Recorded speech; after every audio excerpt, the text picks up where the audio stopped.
അമ്പയറിംഗിൽ law number 29 ആണ്. Wicket is broken. എന്താണ് നമുക്ക് നോക്കാം. Wicket is broken when at least one bail is completely remove from the top of the stumps or one or more stumps is remove from the ground. അതായത് നമ്മൾ കുറ്റി തെറിപ്പിക്കുക, അല്ലെങ്കിൽ കുറ്റി തെറിപ്പിക്കൽ മാത്രമല്ല റണ്ണൗട്ട് അങ്ങനെയുള്ള കേസുകളിൽ നമ്മൾ എപ്പോഴാണ് വിക്കറ്റ് ബ്രോക്ക് ചെയ്യുക എന്നാണ് പറയുന്നത്. അപ്പോൾ അതിൽ ഒരു ബെയിൽ അറ്റ്ലീസ്റ്റ് ഒരു ബെയിലെങ്കിലും തെറിച്ചിരിക്കണം complete from the top of the stumps, അല്ലെങ്കിൽ one more stumps remove from the ground ആയിരിക്കണം. അതാണ് വരുന്നത്. അപ്പോൾ breaking the wicket fairly, the wicket is broken fairly if a bail is completely remove from the top of the stumps or a stump is struck out of a ground. അപ്പോൾ ഇപ്പോൾ പറഞ്ഞ കാര്യം തന്നെ ഫെയറായിട്ട് wicket break ചെയ്തെന്ന് പറയുമ്പോൾ നമ്മുടെ stem ഒന്നുമില്ല ഫുള്ളായിട്ട് റിമൂവ് ചെയ്യുക, അല്ലെങ്കിൽ സ്റ്റെമ്പിൽ നിന്ന് ബെയിൽ അറ്റ്ലീസ്റ്റ് ഒരു ബെയിലെങ്കിലും തെറിക്കുക. ബൈ അതൊരു ഇമ്പോർട്ടൻറ്റ് പാർട്ടാണ്. ബൈ ദ ബോൾ വഴിയോ, അല്ലെങ്കിൽ by the striker's bat if held or by any part of the bat that is holding. നമ്മുടെ ഹിറ്റ് വിക്കറ്റൊക്കെ ആവില്ലേ ബാറ്റൊക്കെ കൊണ്ട്, ആ ഒരു കേസാണ് പറയുന്നത്. For the purpose of this law by the striker's bat not in hand. ഇപ്പോൾ ആളുടെ കയ്യിൽ നിന്ന് തെറിച്ചു പോയിട്ട് വീണാലും ഇത് സംഭവിക്കും. Or by any part of the bat which has become detach. അതായത് നമ്മളിപ്പോൾ ബോൾ ചെയ്യുമ്പോൾ ചിലപ്പോൾ കണ്ടിട്ടില്ല ബാറ്റൊക്കെ പൊടിഞ്ഞു പോകണം. ഈ ഒടിഞ്ഞു പോയിട്ട് കഷ്ണം തെറിച്ച് വെയിൽസ് തെറിപ്പിച്ച് കഴിഞ്ഞാൽ ഔട്ടാണ്. അപ്പോൾ ആ ഒരു കാര്യമാണ് പറയുന്നത്. പിന്നെ by the striker's person or any part of his clothing or equipment becoming detach from his person. അതിന് അയാളുടെ ഇതിൽ കർച്ചീഫ് ഉണ്ടെന്ന് വയ്ക്കുക, കർച്ചീഫ് തിരികിട്ട് ബാറ്റ് ചെയ്യുന്നു, ആ കർച്ചീഫ് തെറിച്ച് ഈ വെയിൽസ് തെറിപ്പിച്ചാൽ ഔട്ടാണ്. Or any detach equipment shall not include the striker's protective helmet വരില്ല. Or any part there of as defined in appendix 8.2.3. അപ്പോൾ 8.2.3 ഇതാണ്. Protective helmet is head wear made of hard material and design to protect the head, neck and or face. For the purpose of interpreting these laws of cricket, such description will include face guards, grills and neck guards. അപ്പോൾ അതിൻ്റെ face ഗാർഡും neck ഗാർഡും എല്ലാം കൂടി include ചെയ്താണ് protective ഹെൽമെറ്റായിട്ട് പറയുന്നത്. Okay, അതുകൂടാതെ ഇനി fielder run out ആക്കുന്ന കേസൊക്കെ by a fielder with his her hand or arm, ഹാൻഡോ ഹാം വച്ച് ചെയ്യുന്നു. Providing that ball is held in the hand or hands so used. അതായത് നമ്മൾ വിക്കറ്റ് തെറിപ്പിക്കാൻ ഉപയോഗിച്ച കയ്യിൽ അല്ലെങ്കിൽ കൈകളിൽ നമ്മുടെ ബോൾ ഉണ്ടാവണം, ഓൺ ദ ഹാൻഡ്. പിന്നെ the wicket is also broken fairly if the fielder strikes or pulls of the stem out of the ground as in 29. നേരത്തെ പറഞ്ഞ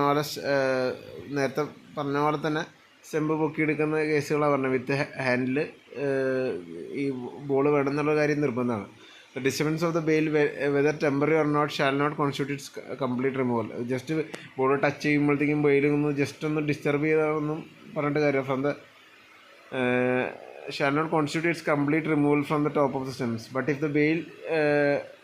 a bail in falling lodges between the two stems, this shall be regarded as the complete removal. അതായത് bail സ്റ്റെമ്മിൻ്റെ ഇടയിൽ വന്നു കഴിഞ്ഞാൽ അത് complete റിമൂവലായിട്ട് കരുതപ്പെടും എന്നാണ് പറഞ്ഞേക്കുന്നത്.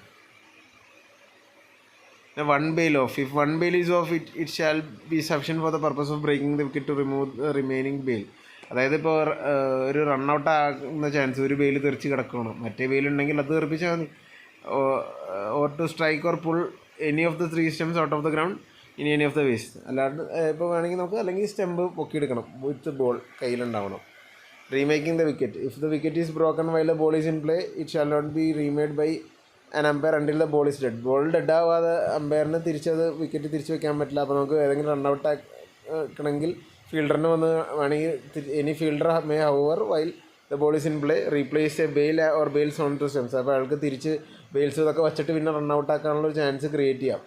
അപ്പോൾ ഓടിക്കൊണ്ടിരിക്കുക, അറിയാതെ ബെയിൽ വീണുപോയി, അപ്പോൾ തിരിച്ച് ആ ബെയിൽ കൊണ്ട് അയാൾ വയ്ക്കുന്നു, തിരിച്ച് ബോൾ വരുന്നു, അത് തെറിപ്പിക്കുന്നു, അങ്ങനെ. മനസ്സിലായോ? ആ ഒരു കാര്യമാണ് പറയുന്നത്. Put back one or more stumps in to the ground where the wicket originally shoot. അപ്പോൾ നേരെ വിക്കറ്റെല്ലാം താഴെ വീണ് കിടക്കുക, തിരിച്ചത് വച്ചിട്ട് റണ്ണൗട്ടാക്കാനുള്ള സംഭവം വേണമെങ്കിൽ ചെയ്യാം. ബോൾ ഡെഡായി കഴിഞ്ഞാൽ അമ്പയർ വരുള്ളൂ, അതിന് മുമ്പ് ഫീൽഡർക്ക് വെച്ചിട്ട് ചെയ്യാം എന്നുള്ള കേസാണ് പറയുന്നത്. ഡിസ്പെൻസിങ് വിത്ത് ദ ബെയിൽസ്, അതായത് ബെയിൽസ് ഇല്ലാണ്ട് കളിക്കുന്നത്. If the umpire have agreed to dispense with the bails in accordance with the law 8.5. നേരത്തെ 8.5 വന്നിട്ടുണ്ടത്. It is for the umpire concern to decide whether or not the wicket has been broken. അപ്പോൾ bails ഇല്ലാണ്ട് കളിച്ചു, അപ്പോൾ നമുക്ക് ജസ്റ്റൊക്കെ touch and go ഒക്കെ വരുന്ന കേസുകളൊക്കെ ചിലപ്പോൾ വന്നു കഴിഞ്ഞാൽ ആ ഒരു ടച്ചിൽ ബെയിൽസ് ഉണ്ടായിരുന്നെങ്കിൽ അത് തെറിക്കുമോ എന്നുള്ള ആ ഒരു അമ്പയറുടെ ഡിസിഷൻ അത് അമ്പയറിൻ്റെ തീരുമാനമായിരിക്കും. പുള്ളി തന്നെ ആണ് ഡിസൈഡ് ചെയ്യേണ്ടത്. ചിലപ്പോൾ വേണമെങ്കിൽ എഗൻസ്റ്റ് ദ ബാറ്റ്സ്മാൻ ഡിസൈഡ് ചെയ്യുക, അല്ലെങ്കിൽ against the bowling team decide ചെയ്യുക. After decision to play without bails the wicket has been broken if the umpire considered is satisfied that the wicket has been struck by the ball by the striker's bat, person or items which were clothing or equipment as described or by the fielder in the manner described. നേരത്തെ പറഞ്ഞ രീതിയിൽ തന്നെ ഔട്ടാവുന്ന കേസിൽ Biles ഇല്ലെങ്കിലും broken fairly എന്ന് തീരുമാനിക്കുന്ന ആരാ? Umpire concerned ആണ്. പുള്ളിയാണ് സാറ്റിസ്ഫൈഡ് ആവേണ്ട case. The wicket has already broken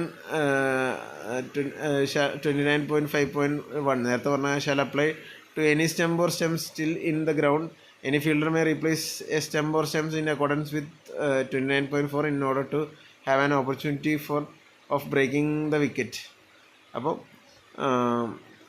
ഇത് നമ്മുടെ ഫീൽഡറിന് തിരിച്ചു വയ്ക്കാൻ പറ്റുന്ന കേസാണ് പറയുന്നത്. നമ്മുടെ സ്റ്റെംസ് തിരിച്ചു വെച്ചിട്ട് opportunity for breaking the wicket fairly create ചെയ്യാൻ. അതായത് ഫസ്റ്റ് ബോളർ ത്രോ ചെയ്തപ്പോൾ റണ്ണൗട്ട് ആയില്ല, സ്റ്റെംസ് എല്ലാം തെറിച്ച് കിടക്കുകയാണ്. അപ്പോൾ ബാറ്റ്സ്മാൻ വീണ്ടും ഓടിക്കൊണ്ടിരിക്കുക. വേഗം ഫീൽഡർ വന്ന് 2 സ്റ്റെമ്പ് കയറ്റി വെച്ചിട്ട് പിന്നെ അത് ബോൾ കയ്യിൽ തിരിച്ച് കിട്ടിയിട്ട് ആ സ്റ്റെമ്പ് പിഴുതെടുത്ത് കഴിഞ്ഞാൽ, നേരത്തെ പറഞ്ഞ പോലെയൊക്കെ പിഴുതെടുത്ത് കഴിഞ്ഞാൽ അത് ഔട്ട് ആക്കാൻ പറ്റും. അങ്ങനെ ക്രിയേറ്റ് ചെയ്യാനുള്ള ഓപ്ഷൻ ഫീൽഡർക്ക് ഉണ്ടെന്നാണ് പറയുന്നത്. അപ്പോൾ ഇതാണ് നമ്മുടെ law number 29, the wicket is broken.